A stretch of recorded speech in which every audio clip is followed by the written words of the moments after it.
నంద్యాల జిల్లాలో ఉన్నటువంటి అధికారులు తలదించుకొని సిగ్గుపడాల్సినటువంటి పరిస్థితి ఈ రోజు ఉంది. ఎందుకోసం అంటే నంద్యాల జిల్లా కేంద్రంలో ఉన్నటువంటి సంక్షేమ హాస్టల్లో కనీస సౌకర్యాలు వసతులు లేక బొమ్మచతులు ఉన్నటువంటి కాలేజ్ హాస్టల్లో పాలిటెక్నిక్ చదివినటువంటి విద్యార్థి కాలకృత్యాలకని చెప్పేసి అక్కడ బాత్రూమ్ లేకపోతే పక్కనే ట్రాక్ పైకి వెళ్తే ఈరోజు రైలు ఢీకొని చనిపోవడం చాలా బాధాకరమైన విషయం. అయ్యా ఎన్నో సార్లు మేము విద్యార్థి ప్రజా సంఘాలు చెప్తున్నాము, అయ్యా లక్షల కోట్లు మీరు ఎన్నో ఖర్చు పెడుతున్నారు, సంక్షేమం అంటూ మేము పెద్దపెట్టి వేస్తున్నారు, కానీ మా ఎస్సీ ఎస్టీ పేద పిల్లలకు మేము ఇంకా చాలా దూరమైన పరిస్థితి అనుభవిస్తున్నాము, సౌకర్యాలు లేవు, మాకు బాత్రూమ్ లేవు, ఏం లేవు అని చెప్పేసి ఎన్నో ఏళ్ల నుంచి మేము పోరాడుతున్నప్పుడు ఎవరు స్పందించలేదు. గత 2 సంవత్సరాల నుంచి కూడా స్థానిక బొమ్మచత్రం ఉన్నటువంటి 2 హాస్టల్ సమస్యల పైన ఎన్నో సార్లు కలెక్టర్ గారికి, ఆర్డీఓ గారికి, ఎంఆర్ గారికి అనేక అధికారులకు స్పందించినప్పటికీ ఎవరు కూడా స్పందించలేదు. ఈ రోజు ఈ మరణంతోనైనా అధికారులు కనువిప్పు కావాలి. తక్షణమే దీనికి బాధ్యత వయసు ఎవరైతే DTWO అక్కడ వాటిని తక్షణమే సస్పెండ్ చేయాలని చెప్పేసి కోరుతున్నాము. ఇంకోటి ఇదే కాదు, ఈ రాష్ట్రంలో ఈ జిల్లాలో ఈ యొక్క సంక్షేమ హాస్టల్స్ అనేకమైన సమస్యలు ఉన్నాయి. అధికారుల ద్వారా ఇప్పటికైనా మా యొక్క విద్యార్థుల భవిష్యత్తు, మా యొక్క ఎస్సీ పేద భవిష్యత్తు చూసుకొని ఇప్పటికైనా మీరు సౌకర్యాలు కల్పించాలని చెప్పేసి మేము కోరుతున్నాము. ఉన్నాయో యుద్ధ ప్రాతిపదికన మీరు మెరుగుపరచాలని ఈరోజు మేము కోరుకుంటున్నాం.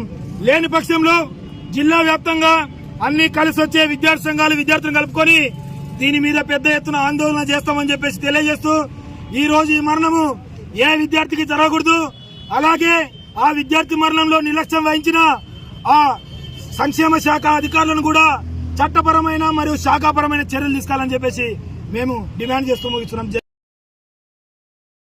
బొమ్మల సత్రం హాస్టల్లోని మేము ఎస్టీ హాస్టల్లో సతీష్ అనే పిల్లోడు మేమందరం చదువుకుంటున్నాము.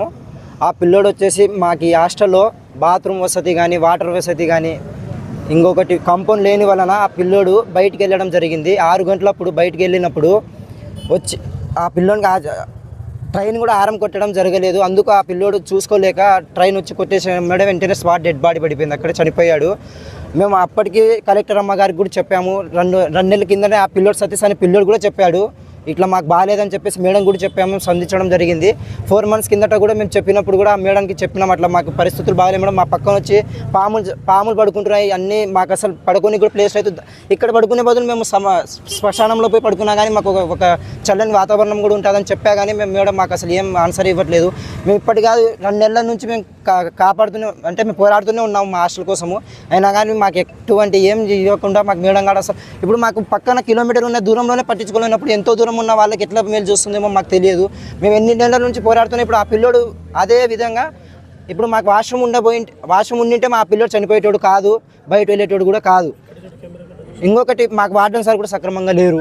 మాకు ఆ ఫుడ్ తినే బదులు ఏడన్నా అడుక్కునేటోళ్ళు ఫుడ్ తిన్నా కానీ మాకు బెటర్ అనిపిస్తుంది. ఆ ఫుడ్ తినలేక మేము అందరం ఎట్లా అనారోగ్యాలతో మా హాస్టల్లో కనీసం ఒక 30 మందికి జ్వరాలు వచ్చి అల్లాడుతున్నారు ఆ ఫుడ్ తినలేక. ఫస్ట్ మేము స్నానం చేయాలని బయటికి వచ్చి చేయాలి. వెళ్ళేటప్పుడు ట్రైన్ వెళ్ళేటప్పుడు అందరూ చూస్తుంటారు, మాకు కనీసం వాష్రూమ్ కంపౌండ్ కూడా లేదు చేసుకోనిక.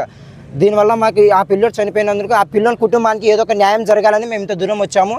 అలాగే మా హాస్టల్ కానీ ఇప్పుడు ఆ పిల్లోడు చనిపోయిన పిల్లోని వలన ఆ పిల్లోని మాకు అందరు హాస్టల్ తరఫున మాకు ఏదో ఒకటి మంచి చేస్తే ఆ పిల్లోని పేరు చెప్పుకొని మేము